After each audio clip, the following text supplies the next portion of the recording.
Chinese Coast Guard Vessel 5201, this is the Philippine Navy. We are conducting a lawful and routine resupply mission in these waters. I repeat, this is the Philippine Navy. You are currently operating in the vicinity of our vessel, and your actions are being closely monitored.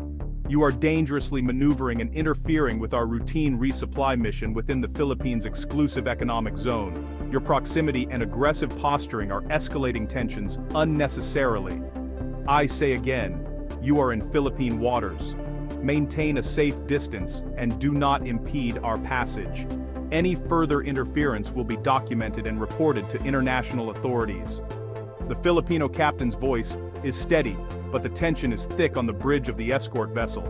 Every word is measured, every command deliberate, as the crew braces for what could come next.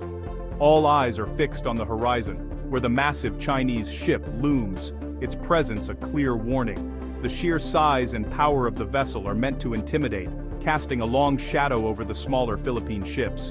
The radio crackles with a cold, rehearsed reply. This is the China Coast Guard. You have entered waters under the jurisdiction of the People's Republic of China. Leave immediately. The message is delivered with chilling precision, leaving no room for negotiation. This is more than a maritime encounter. It's a frontline standoff in a larger struggle for sovereignty and international law. Each side is acutely aware that their actions are being watched, not just by their own nations, but by the entire world. On board, the small Philippine supply boats, the crew braces for another dangerous mission. Every trip is a test of courage, as they navigate treacherous waters under the constant threat of harassment. They are not just sailors, they are defenders of national pride, carrying vital supplies to Marines on the BRP Sierra Madre. Each box of food, water, and medicine is a lifeline, a symbol of the Philippines' determination to hold its ground. The size disparity is stark. Chinese vessels, several times larger, swarm the smaller craft, executing dangerous maneuvers and risking collision. The Philippine boats are dwarfed, but their resolve is unshaken. For the Filipino crew, the psychological pressure is immense. A single miscalculation could mean disaster. Every second is a balancing act between caution and courage. Yet, they hold their course, knowing they are the thin line between their nation's claim and foreign ambition. Their determination is a quiet but powerful statement of resistance. This is not a distant diplomatic dispute, it's a moment-by-moment test of nerve. Every heartbeat echoes with the weight of history, and the hope for a peaceful resolution. The radio exchange becomes a verbal duel, each side declaring its rights and refusing to back down. Words become weapons, and silence is just as telling as any threat. Filipino voices, though outgunned, carry the weight of legal and moral authority. Their calm defiance is a reminder that might does not always make right. They operate within their internationally recognized maritime zone, while the Chinese repeat a claim invalidated by international law. The contrast is stark, one side upholding the rules, the other challenging them. This tense dialogue, broadcast to the world, is a message of defiance in the face of coercion. It is a call for support, a plea for justice, and a warning that the struggle for the South China Sea is far from over. The world is listening and watching. Every move, every word, is being recorded in the annals of history as the fate of a region hangs in the balance. To truly grasp the stakes at play, you must first understand the significance of Ayungin Shoal, also known as Second Thomas Shoal. Located just 105 nautical miles from the Philippine island of Palawan, it sits well within the Philippines' exclusive economic zone, as defined by international law. This proximity makes it not just a geographic feature, but a vital part of the nation's maritime territory. Ayungin Shoal is far more than a submerged reef. It's a strategic gateway to rich fishing grounds that sustain local communities and to untapped energy reserves that could power the nation's future. Its waters teem with marine life, supporting the livelihoods of countless Filipino fishermen, while beneath the surface lie resources that are crucial for the country's economic security. At the heart of this contested shoal stands the BRP Sierra Madre, a grounded World War II-era ship. It serves as a makeshift outpost, manned by a small but determined group of Philippine Marines. More than just a military installation, the Sierra Madre has become a powerful symbol of Philippine sovereignty and resolve, a daily reminder that the nation will not yield its rightful territory. Any attack or attempt to remove the Sierra Madre is seen as an attack on the nation itself, a direct challenge to the Philippines' dignity and independence. For Filipinos everywhere, Ayungin Shoal has become a rallying point, a test of national dignity, unity, and resilience. It inspires protests, songs, and stories, fueling a collective determination to defend what is rightfully theirs. Each resupply mission to the Sierra Madre is more than a logistical operation. It is a patriotic act, a visible refusal to be intimidated or starved out by external pressure. These missions are lifelines, both practical and symbolic, reinforcing the nation's unwavering presence on the shoal. The shoal is now the front line in a high-stakes struggle to uphold Philippine sovereignty against the coercion of a regional superpower. Every encounter here is a test of will, watched closely by the world. Losing Ayungin would be a devastating blow, not just to the Philippines, but to the principle of international law. It would embolden further encroachment, undermine the rules-based order, and threaten the security of the entire region. The fight for Ayungin is not just about a single reef. It is a fight for the region's future, for the rights of all nations to stand their ground, and for the hope that peace and justice will prevail in these contested waters. Defense Secretary Gilberto Teodoro Jr. has become the face of Philippine defiance, condemning China's actions as illegal and barbaric. He grounds his statements in international law, citing the Philippines' rights under UNCLOS and the 2016 Arbitral Award. The government views China's blockade as a blatant violation of sovereignty and the rules-based order. The Philippines can't match China ship for ship, but it leverages legal standing, alliances, and non-violent resistance. By publicizing every incident, the Defense Department exposes China's coercion to the world. This approach reassures Filipinos and rallies international support. Secretary Teodoro's leadership frames Ayungin not just as a territorial dispute, but doan state and sometin to video, or datum, or doans on stomor. Oan state and state in sowards and stens, awan and state, over date and staten's test of the world's commitment to law over force.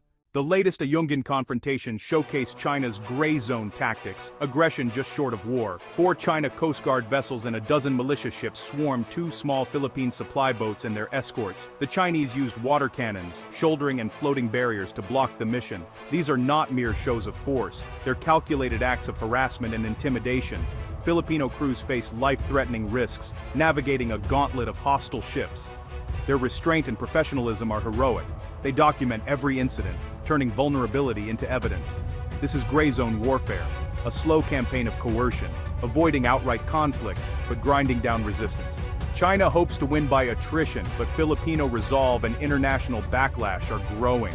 The world is seeing the truth, thanks to the brave crews on the front line.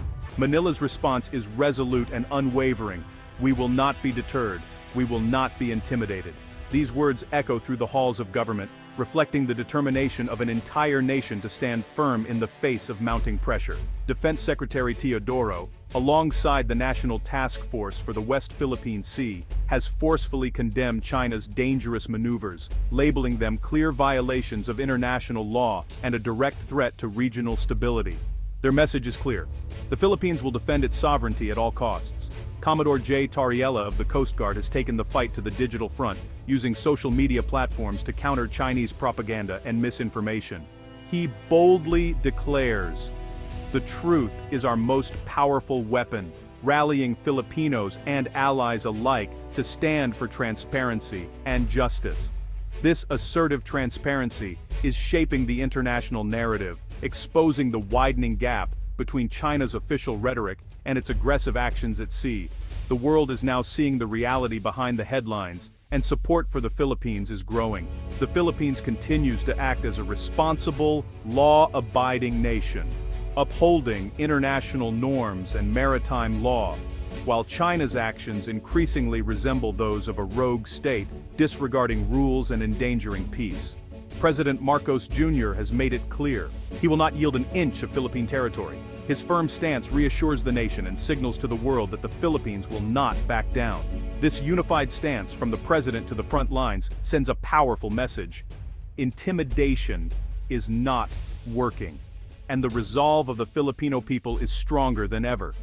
The Philippines will continue to sail, supply, and stand its ground in the West Philippine Sea, ensuring that its presence is felt and its rights are protected, no matter the challenge. The world is watching closely, and many nations are now taking sides, recognizing the Philippines' commitment to peace and the rule of law. The campaign of intimidation is failing. The Philippines stands tall, undeterred, and the tide of international opinion is turning in its favor.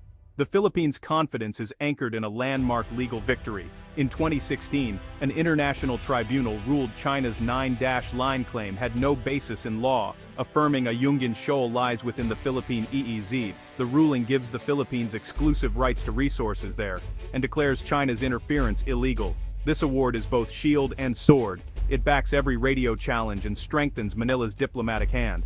China rejects the ruling, but its refusal only isolates it further. The award is final and binding under international law.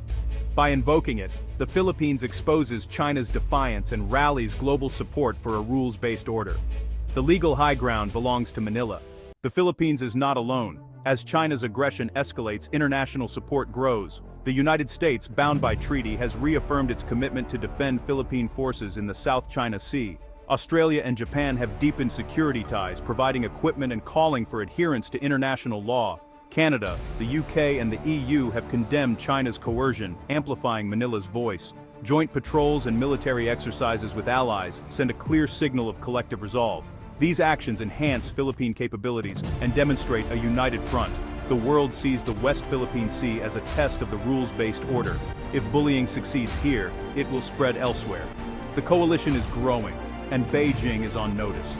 Behind the headlines are stories of sacrifice and bravery. Filipino sailors, Marines, and Coast Guardsmen endure real danger, injuries from water cannons, psychological stress, and weeks away from family. The Marines on the BRP Sierra Madre live in harsh conditions, surrounded by hostile ships, dependent on risky resupply missions. Their endurance is a living symbol of Philippine sovereignty. These men and women serve with quiet courage, risking everything for their country. Their stories transform the conflict from a territorial dispute into a narrative about people. They are the lonely sentinels on the front line, embodying national pride. Their resilience inspires the nation and reminds the world what's truly at stake. The fight for the West Philippine Sea is about dignity and spirit, not just law or territory. The human cost is real, and it fuels the nation's resolve.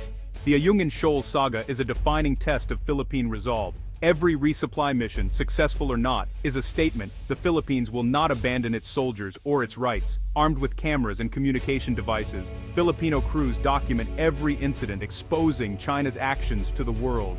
This assertive transparency has shifted the narrative, putting Beijing under global scrutiny. The fight is not just for a shoal, but for the principle that law, not might, should prevail. Filipino sailors and Marines, standing firm against overwhelming odds, embody the nation's courage. The message is clear. We will continue to sail, supply, and stand our ground. This is more than a territorial dispute. It's a testament to the unbreakable Filipino spirit.